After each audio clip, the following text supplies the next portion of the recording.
এখন মানুষ আসবে। ফোন দিয়ে বলে কি জানো, যে আপনার বউরে বাসা নিয়ে আসেন। হ্যাঁ, ও রাগ করছে, নিয়ে আসেন। এখন আমি আনতে যাবো, আমি তো এখানে কাজ কামে ব্যস্ত থাকি। তুমি জানো যে আমি প্রত্যেকটা দিন কতটা ব্যস্ত থাকি, তুমি কেন আসো না? আমি আসবো না, এই জন্মে আসবো না। যদি পরের এই জন্ম জন- হয় তাহলে যাইতে পারি। এই জন্মে আর আসবে না? নো। তার মানে কি একা একা থাকবা না?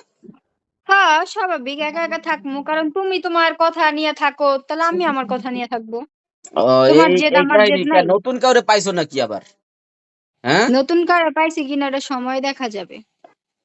এই সময় দেখা যাবে। হুম। আমি শোনো, আমি আনতে যাব না। তুমি যদি আসো, তোমার যদি মনে হয় যে না, বৃষ্টির বাপের কাছে তুমি আসবা, তাইলে বৃষ্টির বাপ তোমার গ্রহণ করবে। এছাড়া আমি তোমার ওই বাসায়, তোমার কিভাবে পারলো তোমার মা তোমার জায়গা দিতে? আমাকে একবারও ফোন দিয়ে জিজ্ঞেস করলো না, জামাই কেন ও আসছে, কি আশায় বিষয়, কিছুই দিবে কেন? সেও তোমার জিজ্ঞেস কাণ্ড করলো না। কারখানা দেখতেছে না তারা?